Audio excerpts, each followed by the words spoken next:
Yeah. Yeah, okay, so it is now recording. But it's in the network connection is really slow. I think we're good. All right. I'll leave a roll call to confirm we have him. George Bowe. Destiny Brown. Joan Carpenter Drake. Here. Stephanie Carr, or Suzanne Carr. Stephanie Davis.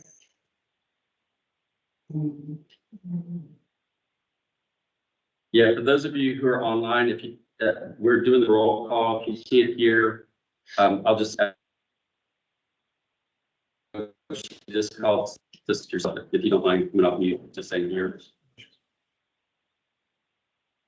Maybe having trouble coming off mute, so. Let's get that one. Nathan Warner. Here. Carrie Frank. Amy Gilliland. Here. Sean Tigley. Katie Goforth. Present. Ray Hill. Here. Adam Jarvis. Right. Liz Johnson. Lee Jones. Yeah. Holly, can you still hear us? Here. Amy LeBrun. Here. Thank you. Carolyn Ledley. Patty Lemon.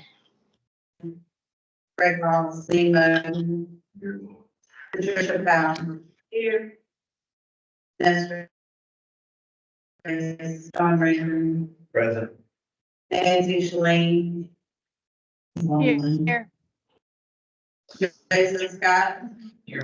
Lee Jones. Gary Silver. Here. Andrew Thomas. Tracy Van Veen. Here. Amy Walter. Here. Betty White. Here. Ellen Mullen. Here. Devon Wood. Yes. Jessica Youngblood. Here. And looping back around to Stephanie Davis. Here. Alright, so we have 15 in person for one. Oh. It'll make everybody know. Angry. You're right, Shane Reed. Thank you. But you're here. I'm here. It's not large enough It's okay. for my company. So we have in-person forum.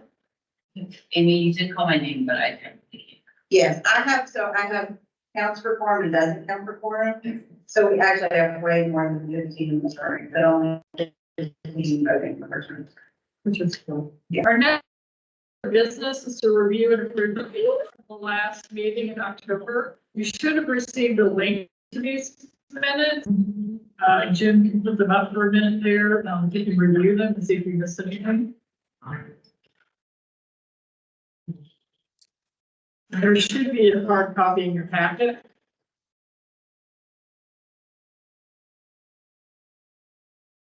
Are there any questions or comments?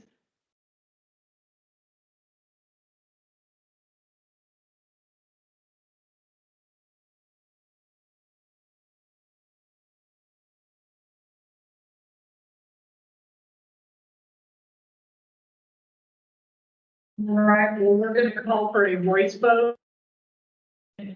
I need a vote. Hold on a second. Yes, thank you, Patty. Thank you, second. Motion, please. A second. Vote, thank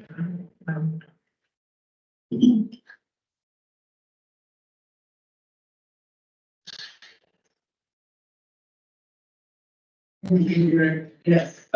Well, I don't think we don't need to do the roll call because we have it person forum. I can just do We're just doing a voice vote. it. Yeah, I think because we're in person forum, I think we're allowed to just do a voice. Yes. All right, thank y'all for your patience. This is the first meeting that I've been secretary that we have actually had for in person. So I thank you all for being here. I also thank you for your patience as we do a little bit different practice. We have the motion to approve the minutes as presented before you. All in favor, say aye. Aye. Any opposed? Motion passes.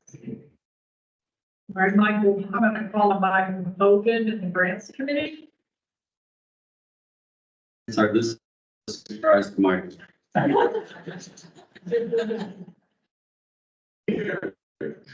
Twenty-four AmeriCorps funding. This is the amendment based on. It's just, it's just a revision from the current timeline based on down here, on the same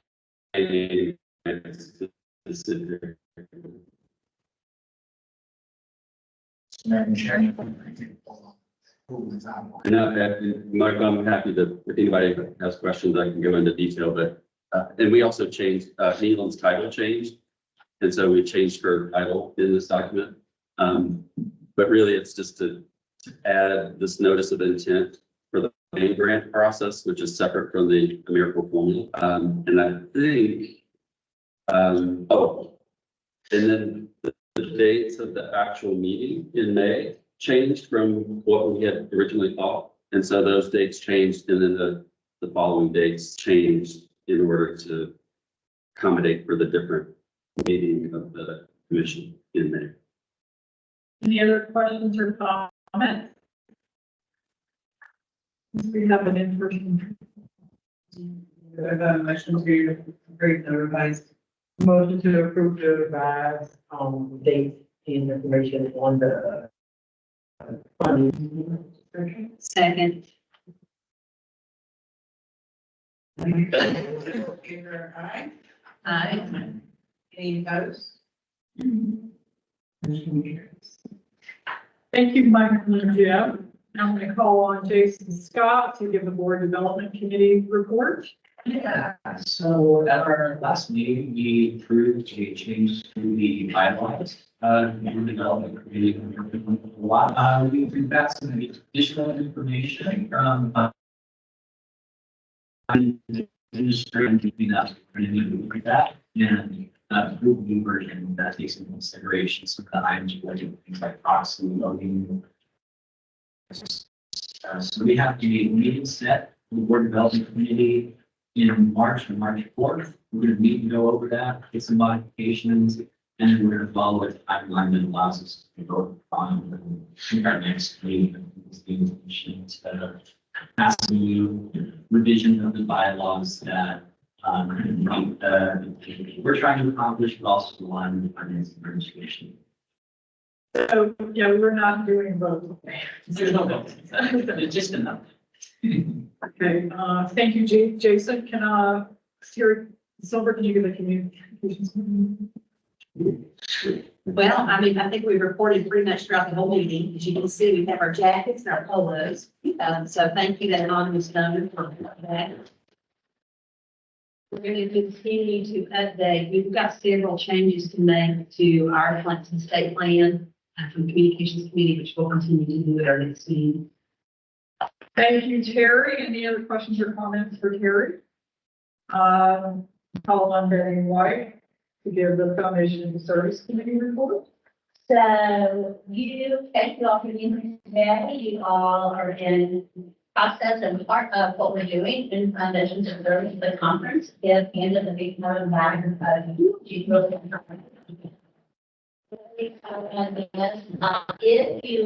conference agenda, you will notice that we have worked diligently to put the priorities of Volunteer Tennessee into conference workshops and integrate those. At the same time, our weakest part of the conference didn't happen because we did not have enough tools and enough participation reviews. So you will notice that we are starting a youth council that will open up on March 1 to try to engage youth across the state. That was announced yesterday at the GDSA, and we thought those were one of our candidates, but also please let youth know that you think want to be involved in that to do that. One question that came up yesterday was instructions that will meet monthly, and so you have to be committed to meeting monthly.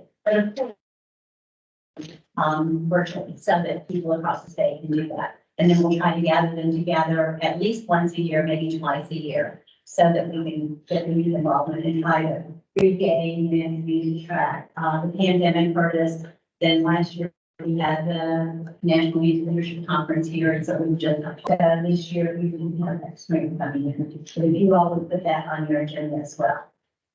Betty, Yes. what is the envision range for age range?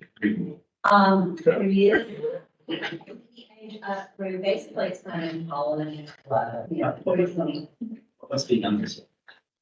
You know what, I'm John Hare, but you know, there were some kids, I mean, there were some of the GPSA yesterday, you know, little and adorable, and I doubt that they would want to do it. Sometimes middle school kids actually have been very engaged and been a part of this conference, and you have to for them. And so I would say that age on it. We used to have, when we had quite a few youth track, we had a number of kids who were with junior colleges, UTSU that presented, and we had a complete track that started on Sunday, Sunday afternoon.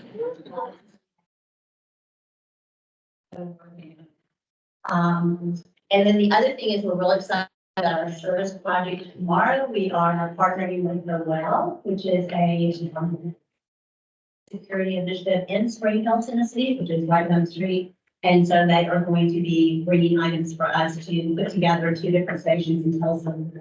So, you know, I think that's going to be fun and it's going to be really beneficial. Enjoy. So it is small ones in the council, and some is leaving. Candace right now, we do not have a leader of the youth council right now. Candace is putting out the information. Hope is actually putting out the information. Like I said, organize that, and we're actually gonna, okay, I guess maybe for those of you who don't know me, I was service manager for a long time, and Kane is still really involved in the RA, and between the two of us, we were able to amass quite a number of kids from our areas to be here. We had 80 kids in the youth track the last time we had a youth track.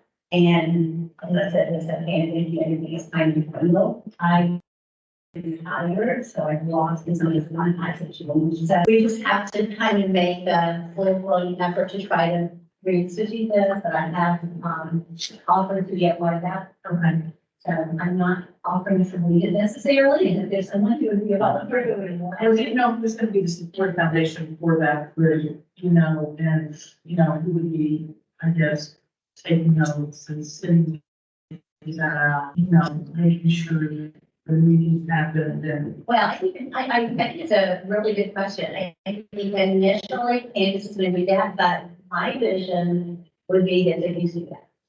You know, we want youth leadership, and we kids, for lack of better words, and oh my God, they actually are very, dedicated. The people we have are very organized.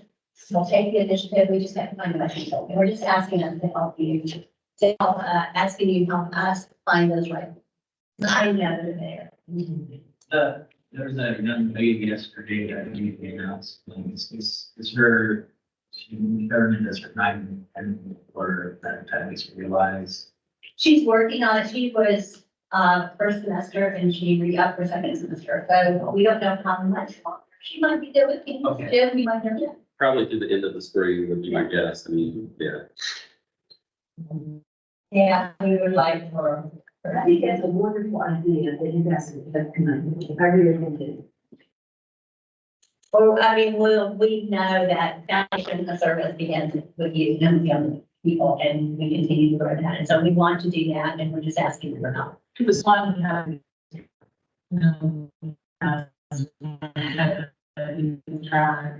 to the slide have, Hang on, start breaking, you know, always start breaking. They were a lot of fun, you know, just hanging out in the gym and stuff. And they loved being with each other. They were, a lot of them were very different. It was nice, energetic, across the state, and we're dedicated service. So we really want to pull that. And you'll hear from us about it. We'll continue to let you all know about it. Thank you, Betty. Sharing all that, yeah. And now I'm calling Andrea Hill. Would you like to speak? You would name and state it about, strategic partnerships you're working on? So right now, we are still working through our committee. We haven't developed any particular strategic partnerships just yet. One of the things that we are working on, or I'm working on with the Tifa kids group, and so that's kicking off pretty well. We have a meeting on tomorrow, to talk group conversion, so corporations conversion to Franklin to talk about where we see that group going moving forward. And just really kind of give you an overview of what they can do. It is a group of corporate leaders, some type of service, different organization, giving their members and their employees involved in our curriculum, and also giving as well. And so we're figuring out if they can have a group for us, kind of figuring out what that system or that program would look like to get them more involved and brainstorming and supporting each other across the state. So with my experience, we have quite a few people from West Tennessee, because that's the area that I'm from, but we're also trying to figure out how we can improve.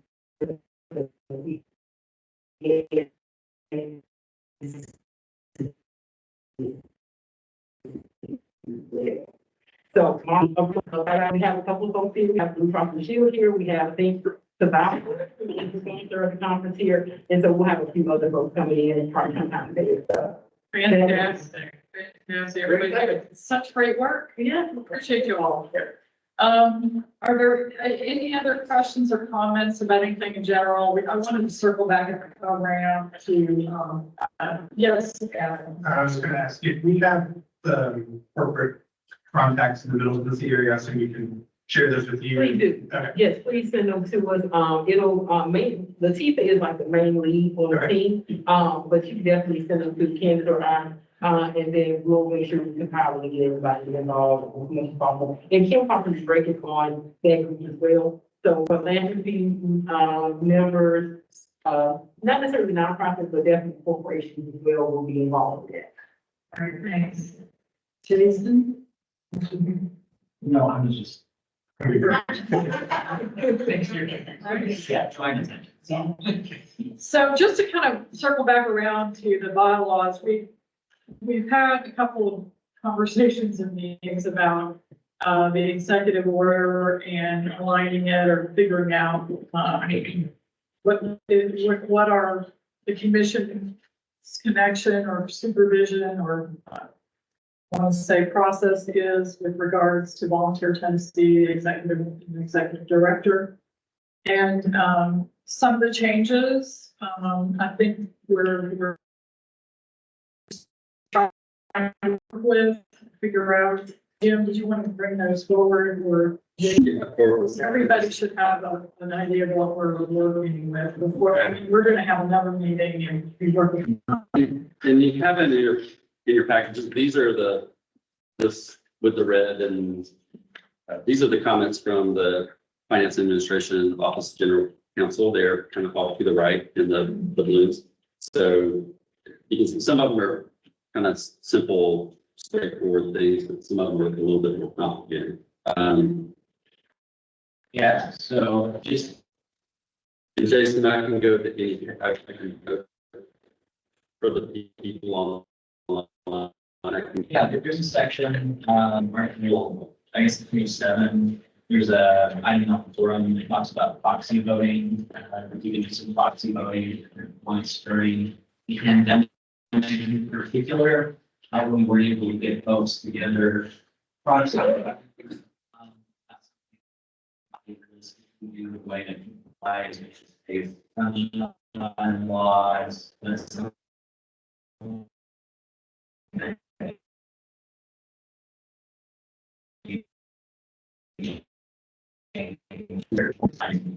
Legal theme that would be a key point.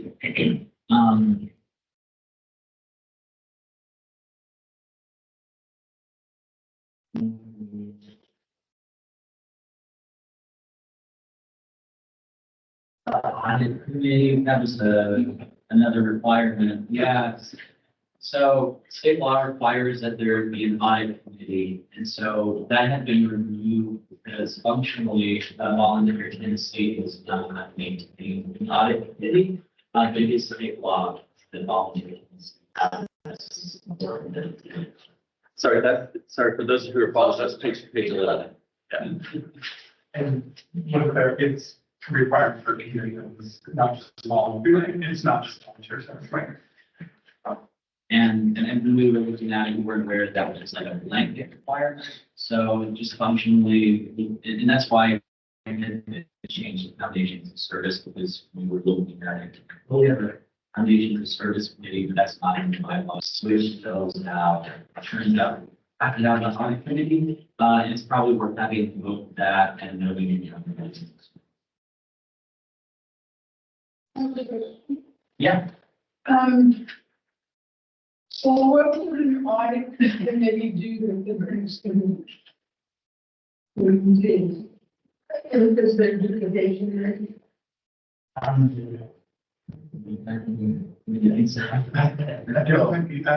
need to go back to our legal team and see if the law requires what functions they perform, but so to call out that. And it might be possible for him not to add a limit our existing recurrence in audit capacity, because I see where that overlap naturally happens, but we could get some stuff on what that law maybe requires staff group to complete that. Because we do, you know, we do present the Right. numbers. Yeah, sorry, I tried to make that a little bit bigger. So you can see this, what was crossed out is what was in the report. Yeah, sorry. We did have an audit committee quite some time ago.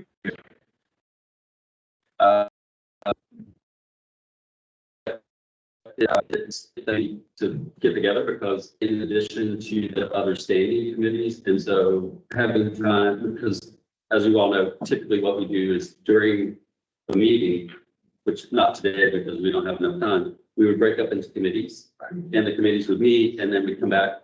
Well, the audit committee was made up of members from those different committees. And so they couldn't meet at the same time. They had to meet outside of the time that the rest of the commission was meeting. And it just got harder and harder to work.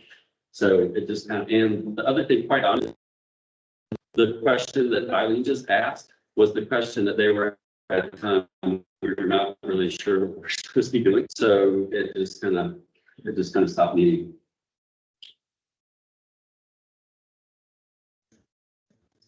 Yeah, the stuff that strips oversight, respect the financial reporting process, internal control, risk management, internal audits, process, those kinds of things. This was 15 years ago that this was added. And so that was right at the beginning of, or sorry, 17 years ago when this was added, 16 years. It was right at the very beginning of when I came in as executive director. And I think the process of adding the audit committee started on the previous executive director and they carried it through. And the commission added the audit committee like the first year that I was executive director. So I don't have the historical exactly what it was supposed to do and why it was added, other than what's on the screen. So I'm sure that Adam's going to give us much more specific information when you're able to check on that. But in general, the function of having an internal audit committee is that it could not be combined with the grants committee. It is intended to be the counterpart of the grants committee so that we have an internal review process for internal controls. So similar accounting protocols and having a secondary, non-directly involved oversight of anything that distributes. So they probably only need to meet twice a year. Right. Well, in my understanding, and this is again, just based on, again, because I don't really have the historical context of why the committee was added to the list of committees to begin with. But based on the comments from the Office of General Counsel, it says all boards and commissions that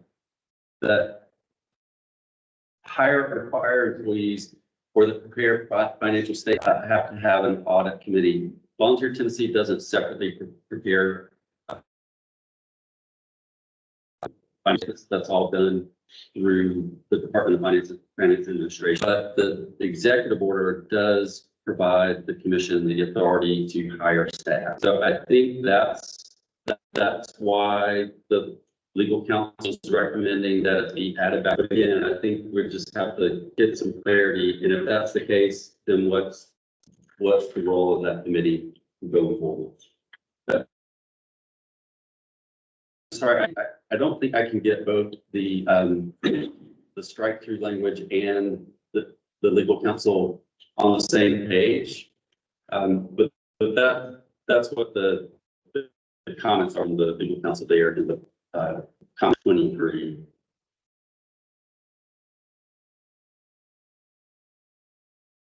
So Jay's, so our roles and responsibilities, we're not doing commissions. I'm sure other commissions have, and there's like commissions that haven't had any responsibility. Yeah, absolutely. So, other things that we've been discussing, we looked at page 9, there's some comments on the committee, whether it has the ability to employ executive director, and the role, finance and administration relationship between FMA, the executive director needs. Additionally, on page 11, did notes under Article, just a little bit there, yeah, under Article 9, under executive director, it talks about the relationship of the executive director, administration, and whether Volunteer Tennessee as the board with the authorities to hire and fire executive director, those types of things. So you may recall last time there was a section that talked periodically, it's struck on page 9, periodically executive director consultation, state personnel process, another personnel issues.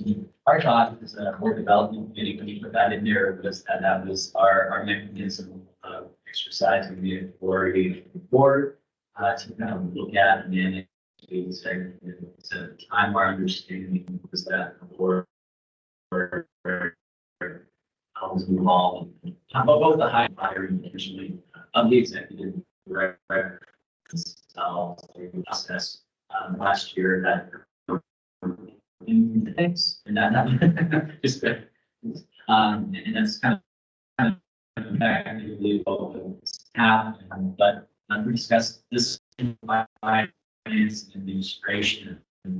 As it stands, the understanding is that the integration of that, how this is written, there's some concern that what this could result in is making recommendations that might be outside of the constructs that exist for finance and administration. You know, we as a board like to do a salary survey, executives, they come back with a range, but it may not align with state's policies and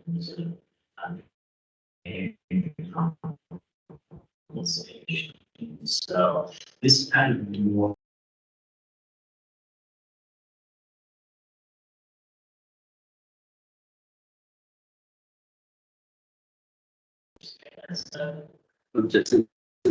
Sorry, we lost connection just for a second, but sorry, Yvonne, can you hear us? Yeah, okay, good. I think we lost connection there for a second, but I think we're good. Yeah. Yeah, would you say that's an accurate characterization that? Well, I mean, my question is, can we still, we have a search committee, you know, we decided to hire someone, is that taking that completely away from us, or what's going on? I'm not taking that away, but I think my understanding from council that the commission recommendation to FNA on who they would like to hire, or if there were to be a problem, who they want to separate. It is still ultimately FNA's decision because the executive director and all the volunteers in the theater FNA employees what action to take. But from my experience with other commissions, they rely heavily on that recommendation and would look to the commission for. And I'm a little bit confused because I thought the executive order gave us more the ability to hire. And that's the staff, is what the language says, so staff like Neal's position or the staff's position now.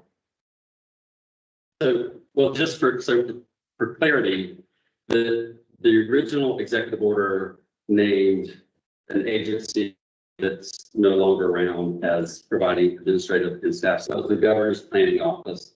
That governor's planning office temporarily provided interim staffing. The director of that governor's planning office served as the interim executive director, and some of their other staff in other interim roles. While the commission was getting stood up because the commission did not exist, there were no staff. The commission was then formed, and the commission, as best I understand it, hired the first permanent executive director in probably September of 1994, and then they hired additional staff. So the general understanding first joined 23 years ago, and when I was the first time as the executive director, and then the second time is that I was being hired by the commission. But the current opinion from the Office of General Counsel Legal Review is that I was hired under a other section that says FNA shall provide administrative and staff support. My understanding is that was a historical context of they had to provide staff to begin with because there was no staff. There was not even the commission. And then once the commission was up, the commission could exercise the separate clause that says the commission shall have authority to hire additional staff. But that, again, that was my understanding and interpretation for the last almost 30 years. But the legal counsel says no. The executive director and all the other volunteer Tennessee staff are employees of FNA. Instead of the commission using FNA systems to hire staff, we are FNA employees. And if the commission wants to hire an executive director, they would have to engage in some sort of separate process.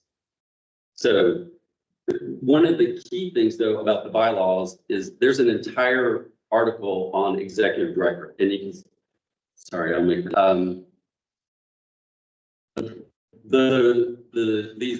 those are comments from the legal counsel. So the question of whether or not the commission can even include a section on the executive director in its bylaws is a question that in my mind still needs to be answered, because if I am, which the current opinion is I am an FNA employee, not your employee.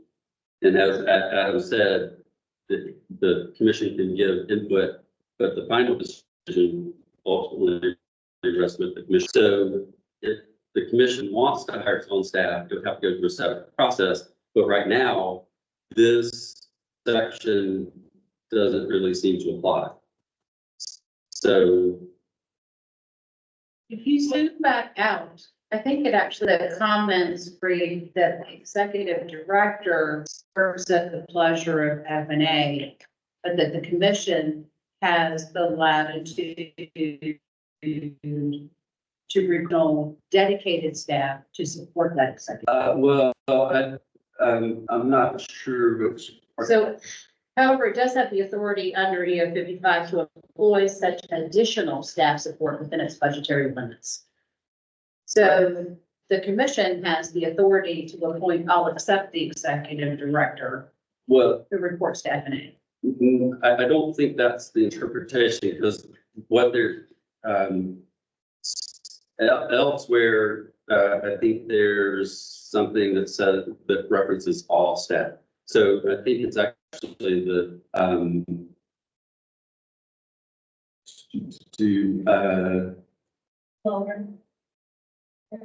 yeah.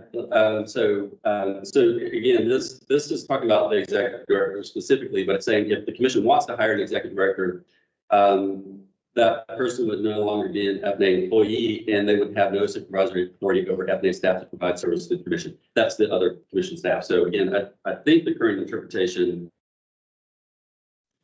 is that volunteer Tennessee staff are FNA employees and not employees of under that part of the executive order that gives the commission authority to hire staff. So none of us are your staff. If the commission wants to hire staff, what they're saying is that person would be separate, i.e. would not have any authority over the other staff who are currently providing service. That's my understanding based on what's written. How would they get paid then? Straight out of the federal grant? I don't have an answer to that question because I haven't seen an answer to that question. Okay. I don't know.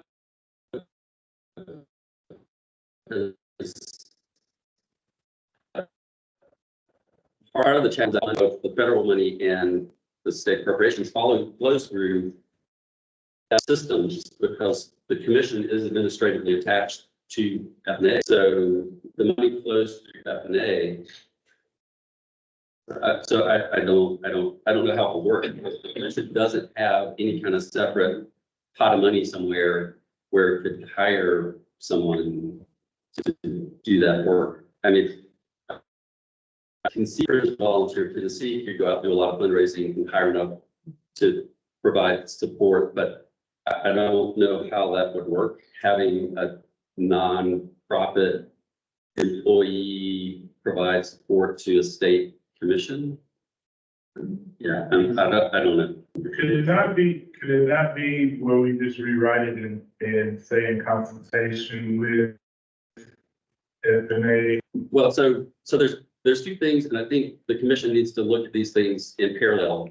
One is the bylaws, because the bylaws need to be adjusted clearly based on, and there's other, besides this one, plus there's other things that clearly need to be changed, like the audit committee and the proxy. There's things that need to be changed.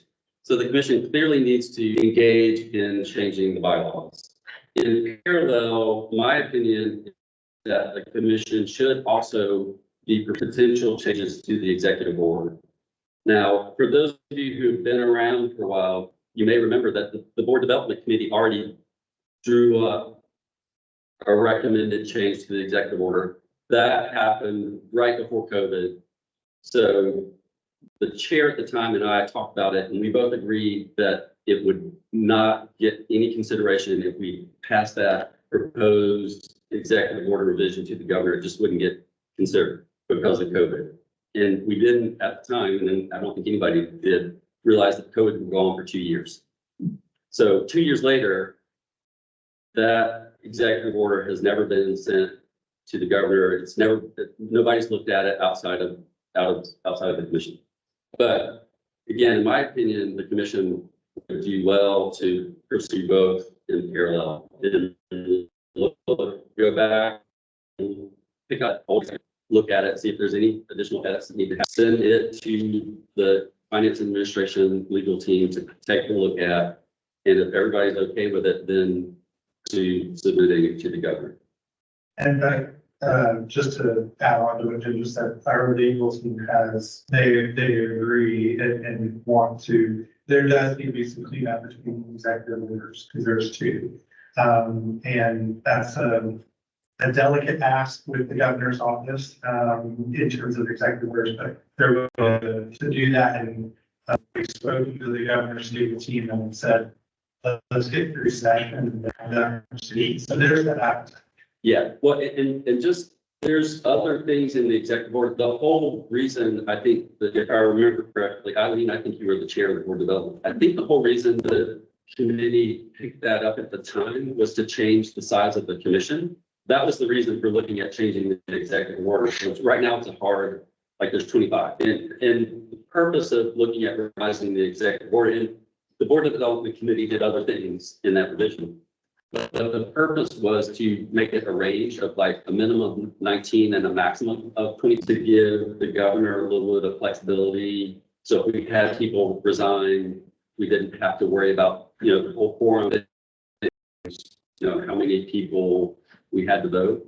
And 19 is the minimum under federal statute and 25 is the max for state service commission. So we have to be in that range. And that was a request because of the previous governor's office. Sort of. Yeah, well, I mean, yeah. Ask for us to consider. Yeah, over the years, I've multiple times the governor's staff who deals specifically with boards and commissions have noted that we have a very large board. And they weren't saying it in a mean, nasty way. They're just saying you've got a large. And so it does take a lot of their time to have to do the number of appointments that need to be done on an ongoing basis. And then when we have people who resign, it's just, it's part of for them to handle on a daily basis. But we are not the only board that has a lot of people. Yeah. I mean, we're certainly not. Yeah. I know I don't know if they asked at that time, that was under previous administration or that. So, Yeah, the previous administration did bring up the issue of the size and they were just kind of musing on whether or not, and so at the time, I think I've mentioned to those government staff people, that it would require revision to the executive order. And so the board development committee picked it up and did that along with some other revisions. any other comments or questions? What I will say is that looking at the orders and bylaws and standards, a good thing. Short term, though, what we're going to do is we're going to get like us, like the regulatory things are good, so that it's all clear with the current situation also. And doing options and questions that we have to do with that our bylaws and things that my regulations also. However, I'm very concerned that we have been under FNA for all these years, 30 years, almost 30 years. And now we have this issue of who can hire and who do these employees, the staff, are they commission staff, are they FNA staff?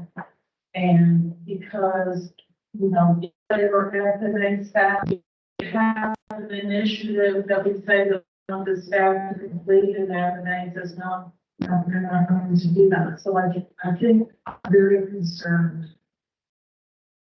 about some of these things that they're giving back to us and that it's happening now and that it hasn't been evolving over the last 30 years as many policies have changed in the last 30 years in state government. And so it does concern me because I do see some things down the road that could be, potentially put us at odds with each other. And so then what would the role of this board be? So I would like to know if this is something new that's just all of a sudden popped up and there's been some research, or if there's something else. And if this is a directive of the commissioner, that's giving, saying that this is the way it has to be, or if there are other things. Can I ask a question? My answer. When was this? The original was written in 1994. When's the last time it was updated? It was updated in 2006. Okay, so to me, it seems like it was never reviewed in return. No, sorry. The executive order, those absolutely went through. No, I'm saying, I don't think we've taken the time to align them, because the executive order has never changed, right? And what it seems is that now we took it to OGC and they're saying, hey, these bylaws don't match up with the order. So the executive order, what I'm saying is there's a disconnect that our bylaws weren't matched with the executive order system. The executive order hasn't changed. So to me, it doesn't seem like Commissioner Bryson is creating anything, and he's just looking at it, or who's ever looking at this saying, it hasn't matched, so we're going to do our due diligence now because previous had, because Because what I'm reading and what I'm hearing, and this is a me thing, all they're asking is for it to match what the executive board says. And so to me, it says the executive board is written in 2016, so it should have been done in 2016 and gave us guidance. And now they're saying, okay, we're gonna step in and give you the guidance that should have been given to you in 2016. It might be a little late because it's 2024, but we're gonna step in and do it now. And then after session, we'll go back and see if this is gonna have been these last 8 or so. You can see what input we need to look at that, because you don't know how policies work, right? Like administrations ago, it made sense. This is the new administration, let's align it to what we need now. And it might happen again, we get a new administration in the next 2 years. I think that's I'm worried about this. Yeah, well, so, sorry, Amy. So just quickly, the change again is the interpretation of which part of the executive order the volunteer Tennessee staff are hired. Again, mine, when I was first hired to the commission 23 years ago, and then when I was hired as executive director, was that the commission was hiring me as its executive director under its authority, under that part that specifically says the commission can hire staff. And then when you all rehired me a little over a year ago, that again was my understanding, because like Amy said earlier, someone said earlier, you formed a search committee, the search committee recommended me, the entire commission voted. Now, the FNA legal team were involved in all of that and provided advice to the commission on whether or not they could or couldn't do those things. So I'm not sure from that point like that, to me, that would have been the natural time for everybody to step up and say, wait, these bylaws don't correspond to the executive order. We need to do something before you rehire the executive director. But you all did the process. I was brought on board. And so again, my understanding is the interpretation is which part of the executive order we're hired under. Not necessarily, I don't think nobody disputes that clause in the executive order is there. It says the commission hires. So the question really is, how are the current staff hired? Which clause were they hired? So it's hard to. Well, and I'm that as a person who thought I work, I follow this too. I think there's onus on both parts, right? And there has to be cooperation from both, because since 2006, and really since Carol was hired in 1994, there has been a process in place. It seems to me like all of a sudden we're throwing that process out the window because of a different interpretation. And you're right, legal counsel's changed. But somehow we have to reconcile what has been our understanding for 30 years, and what we're now being told is a new process. And I think both parties have to have a part of that conversation, because you don't throw out 30 years of success, but I'm going to talk about at lunch, 95 million federal dollars, because we have a disconnect. You work through it and you figure out how to make it best, right? And I think that's what we have to do. Jim needs to know, who do I report to? Because let me tell you, I work for the state. What the state asks you to do, what the commission asks you to do, are not always going to be the same thing. And what an uncomfortable place to be in when you don't know who you're working for, right? I mean, Jim, I appreciate your patience through this whole process, right? Because I can't imagine the anxiety I would feel when 30 years of has so many. That's going to be uncomfortable. So what I think is we all need to be really, really patient through this process. And we really need to take our time with it and figure it out. But it's not going to be a quick, but all this in minutes, but that's why y'all have me like minutes. But it's not going to be fast. It can't be quick. It can't just be all of a sudden. And I'm sorry, I don't do it all of a sudden be Jim reports it, right? Like there has to be a conversation that's going to happen, because his review for 20-some years has been done by the commission. It has then been uploaded and flowed through the FNA system just as mine was. But, and the majority, I felt as a commissioner, if his work is happening, is commission work, right?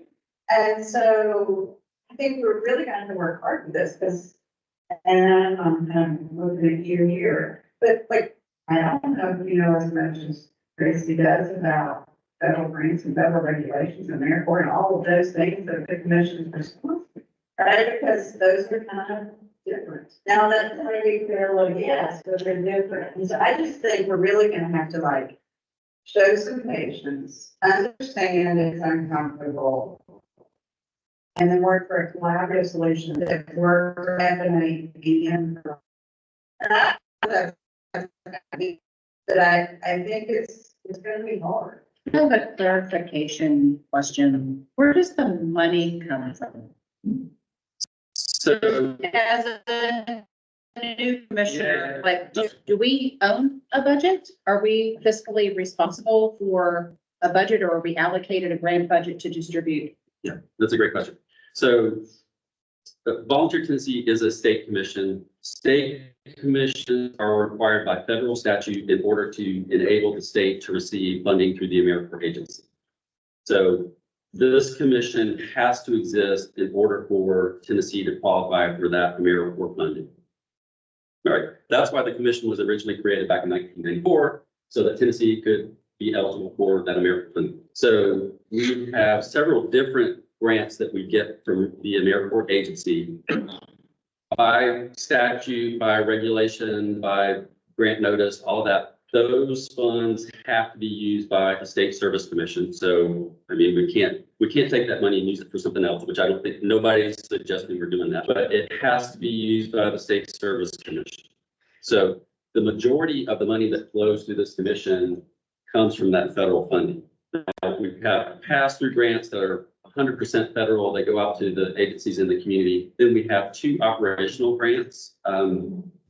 One is 100% federal. The other is 50-50, and that's the larger of our operational grants. So 50% is federal funding and 50% is state appropriations.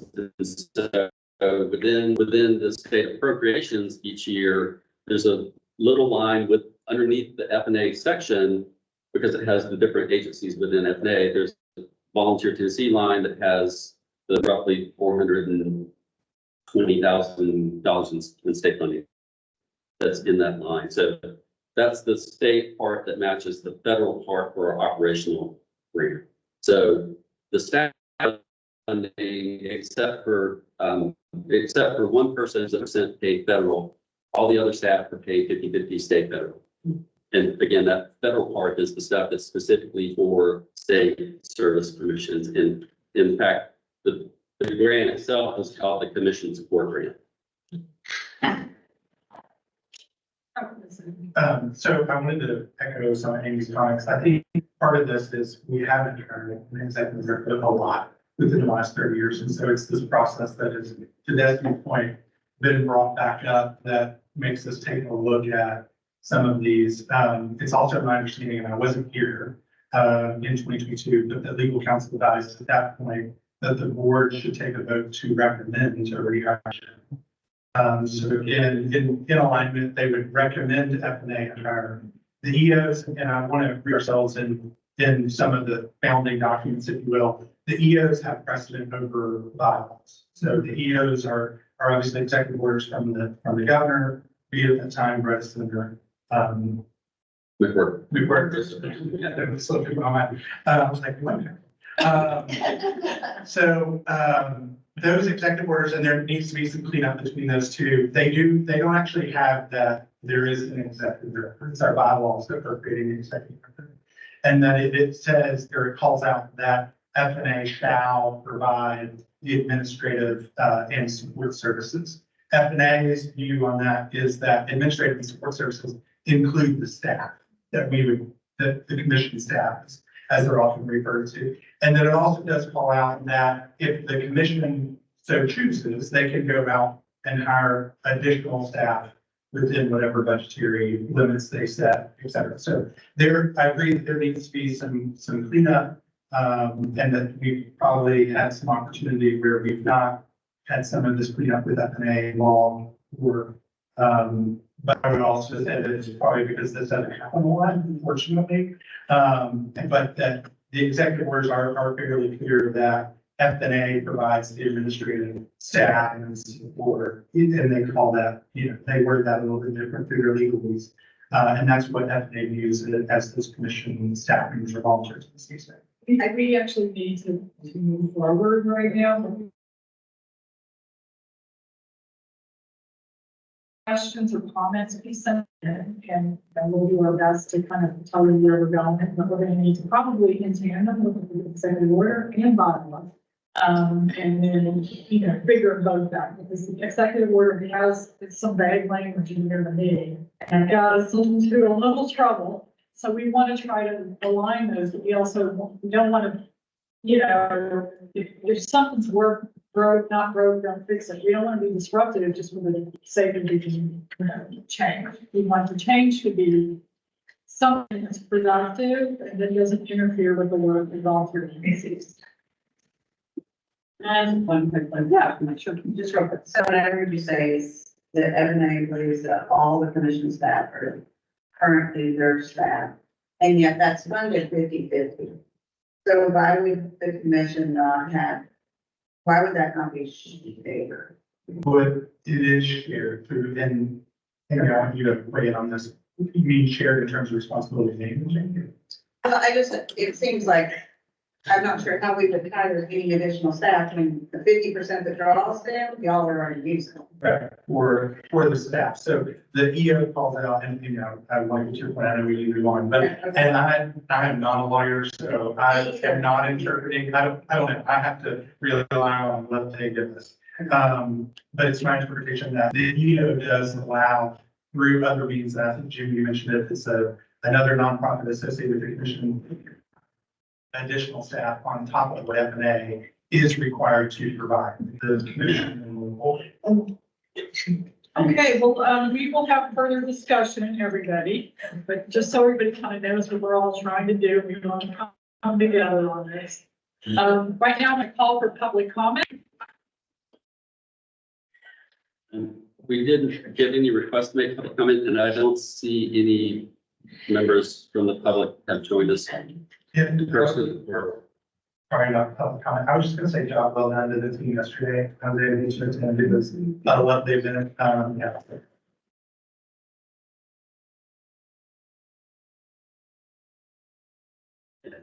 Well, I really like the way everything is like online and virtual. So that's what the QR code is, you can people and I mean, I know it's money, but it also is like really, it's modern. Kind of gave us a bit more. Thank you. Yes. I'd like to remind everyone about the May 17th meeting.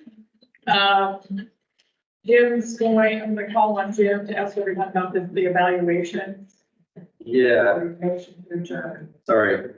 And just for those who were paying close attention to the agenda, we had hoped to have a discussion about a timeline for the bylaws revision, but we didn't obviously have time to get to that discussion. So we'll have to address that later. So the evaluation QR code is there. I'll also, in follow-up to this meeting, send that link. So if you'll do an evaluation of this meeting, you should also have a travel form in your packet. For this, oh, sorry. So if you will, sorry, I'm gonna project that.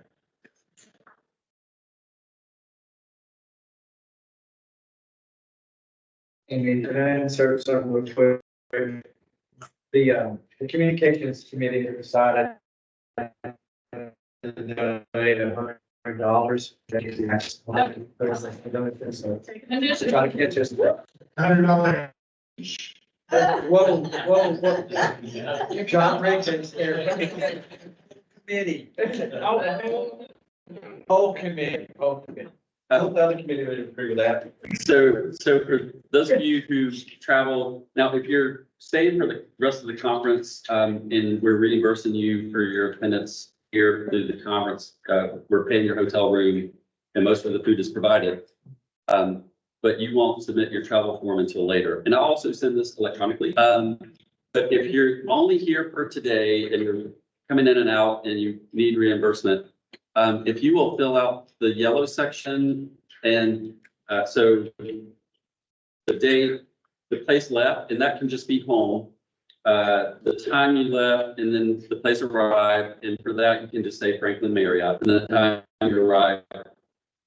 Don't worry about filling in the mileage amount because we need to use the state's official mileage chart, and so staff will fill that in and calculate the mileage based on that official map. And so there will be, the first line will be when you left home to come here. The second line will be also today's date, for those of you who are leaving today. The place left will be Franklin Marriott, and then place arrived will be home, and we'll take care of calculating the mileage. Now, if anybody who paid in yesterday and is leaving today, you'll have an additional line for yesterday for coming in. But I guess it's a line for today for leaving, but it'll be different dates. And we'll figure that part out as well. And then at the bottom, fill in your name, just the last 4 of your social, not the whole thing. Your address over on the right-hand side, sign it, and please be sure to date it. The date is on a different line. I'm not sure why the form is set up that way, but it's just the way the form is.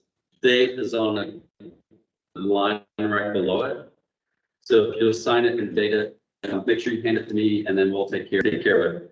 If you want to donate your mileage as an in-kind, in that middle section under where it says Volunteer Tennessee Commission meeting, just write in-kind donation, and we'll go ahead and we'll calculate up the back, but we won't submit it for reimbursement. So you essentially are donating the cost of your travel to Volunteer Tennessee as an in-kind donation.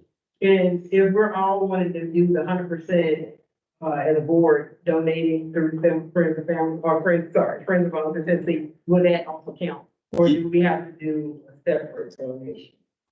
Oh, you mean for 100%? Either the in-kind through travel or an actual cash donation will count as getting 100% of the commission members donating. That's our goal this year, y'all. But I also just remind you what Amy mentioned at the beginning. We have an anonymous donor who's willing to match $30 for each commissioner in honor of the 30th anniversary. So if you're willing to do that, and again, I'll send out the link for that donation page as follow-up of this meeting. So that's it for travel and evaluations. Real quick, also, $100 all at once is a bit much. You can do a recurring monthly donation for a smaller amount, which I do. Also, the license plate that we're doing, I mean, it's a bit of an abstraction, but once a year, it basically adds $35 on your vehicle tags. No, $100 for the whole commission. Committee. The whole committee, I mean. Oh, he's saying individually, if you want to donate $100, but you don't want to do it all at No, once. I got it. The other committee members looking at me. Okay. I'm still confused, John. I'm thinking, okay, if each person on your committee donates $30. Yeah, And then you end up with like $150, not. for Mississippi, we're doing the math my way.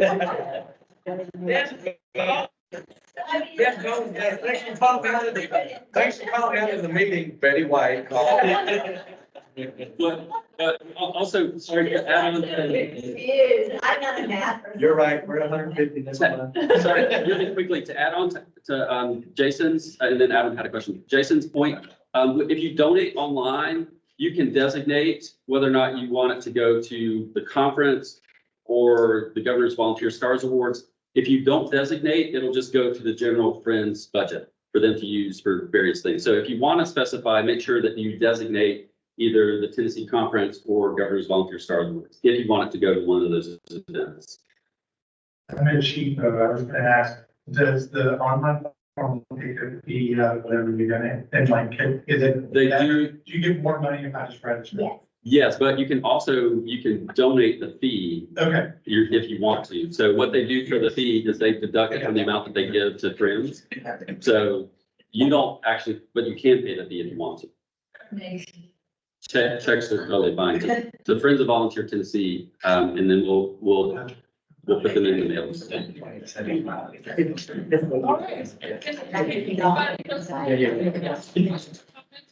All right. I would like a motion to adjourn. Second.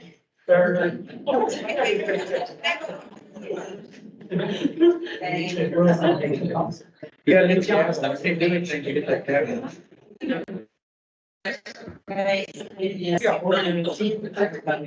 Thank everybody for great work and all your passion. This is the best team, I'll tell anybody before. But I'm not saying it's the best team that I've worked with, and it's an honor and pleasure, so thank you. Thank you. I think we should get a picture since I'm actually here in. Yes. I know. So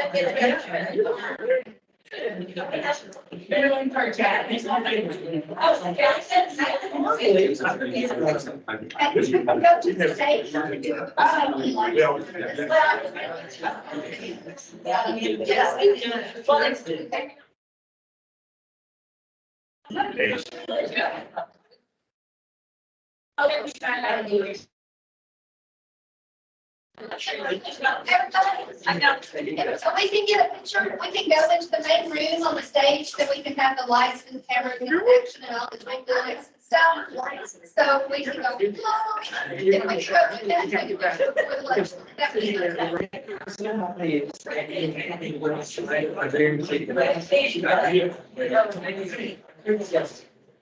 Man, I am like this. I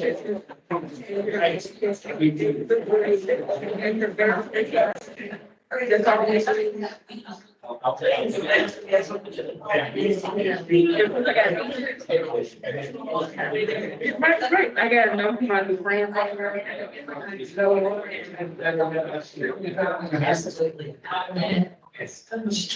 I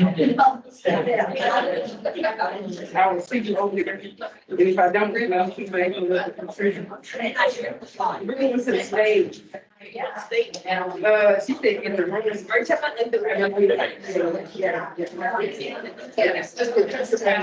you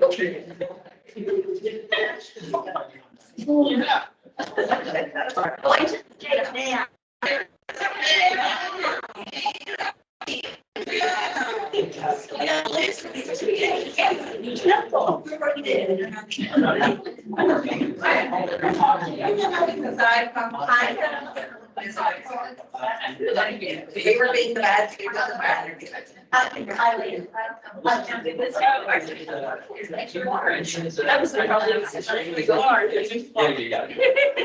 But I thought, since it's so close, and you were gonna be here. That's it. Well, and it was supposed to. Figure out a way, like, so besides the sun, like, if I could open it and like. You have a space to do that, but it wouldn't.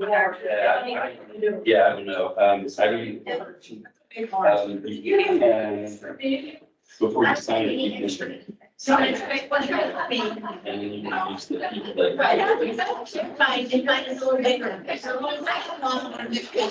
One thing you're gonna do. Mine's large, so that's okay, mine's large, just the soup, like, so that soup here, like the, that doesn't actually.